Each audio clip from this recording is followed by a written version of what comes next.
दोस्तों, नयनिका करेगी ईशान की वोकल कॉर्ड सर्जरी। क्या नयनिका ईशान की रॉकस्टार वाली आवाज बचा पाएगी? ईशान गांगुली का वह खौफनाक कार एक्सीडेंट स्टार प्लस के शो सैराब की पूरी कहानी को एक ऐसे मोड़ पर लाकर खड़ा करने वाला है, जहां अब डॉक्टर नयनिका को अपने ही प्यार की जिंदगी का फैसला अपने हाथों से करना पड़ेगा। और यकीन मानिए, ये ट्रैक आपको स्क्रीन से बांधे रखने वाला है।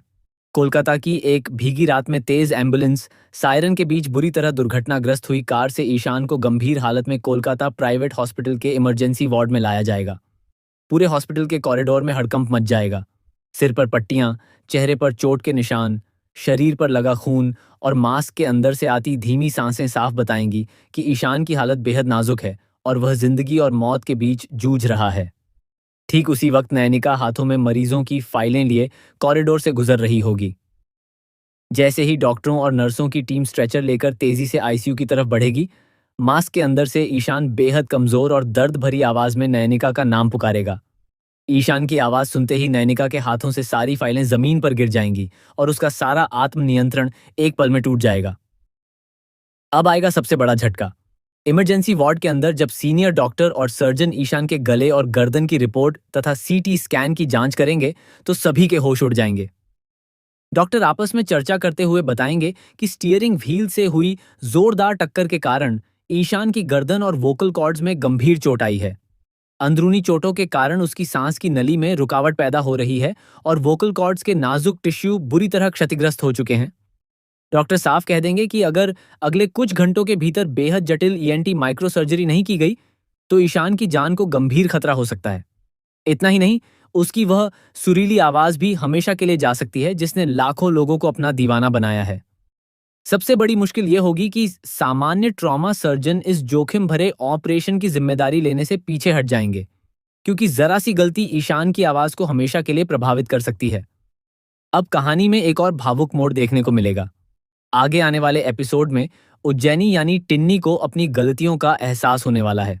उसके सबसे करीबी दोस्त शीशो उसे आईना दिखाते हुए बताएगा कि उसकी बेवजह की असुरक्षा, जिद और पजेसिवनेस ने उसकी अपनी मां नयनिका की जिंदगी से सारी खुशियां छीन ली हैं।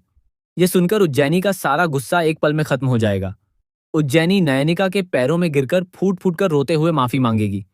बेटी को इस तरह टूटते हुए देखकर एक माँ का दिल पिघल जाएगा और नयनिका उसे उठाकर गले से लगा लेगी। लेकिन यह भावुक पल ज्यादा देर तक नहीं टिकेगा, क्योंकि तभी डॉक्टर ईशान की वोकल कॉर्ड्स के बुरी तरह क्षतिग्रस्त होने की खबर देंगे। यह सुनकर नयनिका के पैरों तले जमीन खिसक जाएगी। नयनिका को महसूस होगा कि ईशान की जिंदगी में आई इस तबाही के पीछे कहीं ना कहीं उसकी अपनी खामोशी और मजबूरियां भी जिम्मेदार रही हैं। अब आएगा कहानी का असली ट्विस्ट। हॉस्पिटल की मेडिकल बोर्ड यह फैसला करेगी कि ईशान की वोकल कॉर्ड सर्जरी केवल शहर का सबसे अनुभवी और काबिल ईएनटी सर्जन ही कर सकता है। इसके बाद पूरे हॉस्पिटल का ध्यान एक ही नाम पर जाकर टिक जाएगा, डॉक्टर नैनिका रॉय। नैनिका न सिर्फ ईशान को दिल से चाहती है, बल्कि वह हॉस्पिटल की काबिल गोल्ड मेडलिस्ट और सीनियर ईएनटी डॉक्टर भी है। एक तरफ उसका टूटता हुआ दिल होगा और दूसरी तरफ उसका डॉक्टर होने का फर्ज, जो उसे ईशान की जिंदगी बचाने के लिए पुकारेगा। लेकिन जैसे ही नयनिका सर्जिकल ड्रेस पहनकर ऑपरेशन थिएटर की तरफ बढ़ेगी, उसकी पूर्व सास इंद्रानी बसु और ईना बीच में आकर बड़ा हंगामा खड़ा कर देंगी। इंद्रानी बसु हॉस्पिटल के कॉरिडोर में नयनिका पर आरोप लगाएगी कि उसका ईशान के साथ व्यक्तिगत रिश्ता है और अपने भावनात्मक जुड़ाव के कारण वह ये ऑपरेशन नहीं कर सकती। ईना भी नयनिका की काबिलियत पर सवाल उठाते हुए उसे ऑपरेशन थिएटर में जाने से रोकने की कोशिश करेगी। लेकिन इस बार कहानी में सबसे बड़ा और धमाकेदार मोड़ तब आएगा जब नयनिका की बेटी उज्जैनी पहली बार अपनी मां के सामने एक मजबूत ढाल बनकर खड़ी होगी। उज्जैनी इंद्रानी बसु की आंखों में आंखें डालकर साफ शब्दों में कहेगी कि उसकी मां एक प्रोफेशनल डॉक्टर हैं और आज सिर्फ वही ईशान सर की जिंदगी और उनकी आवाज बचा सकती हैं। आदिनाथ बसु और ईशान के मैनेजर डिसूजा भी उज्जैनी का पूरा समर्थन करेंगे और इंद्रानी तथा ईना को डांटकर कॉरिडोर से बाहर कर देंगे। इसके बाद नैनिका खुद को ऑपरेशन के लिए तैयार करेगी। वह अपने हाथ साफ करेगी, सर्जिकल गाउन पहनेगी, चेहरे पर मास्क लगाएगी और सिर पर सर्जिकल कैप पहनेगी। जब नैनिका ऑपरेशन थिएटर के भारी दरवाजों को पार करके अंदर जाएगी, तो ओटी की तेज रोशनी के नीचे स्ट्रेचर पर बेहोश और वेंटिलेटर पर पड़े ईशान को देखकर उसके कदम एक पल के लिए रुक जाएंगे।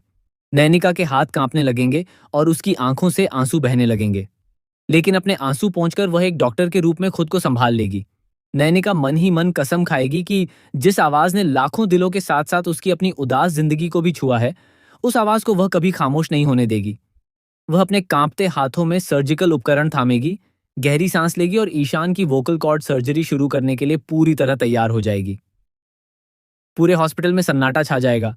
बाहर कॉरिडोर में उज्जैनी और आदिनाथ बसु हाथ जोड़कर ईशान के लिए दुआ करेंगे। अब सैराब की पूरी कहानी एक ही सबसे बड़े सवाल पर आकर टिक गई है। क्या नयनिका अपनी ममता, प्यार और डॉक्टर होने के फर्ज की ताकत से ईशान का यह बेहद मुश्किल ऑपरेशन पूरा कर पाएगी? क्या वह ईशान की जिंदगी के साथ साथ उसकी आवाज भी बचा पाएगी?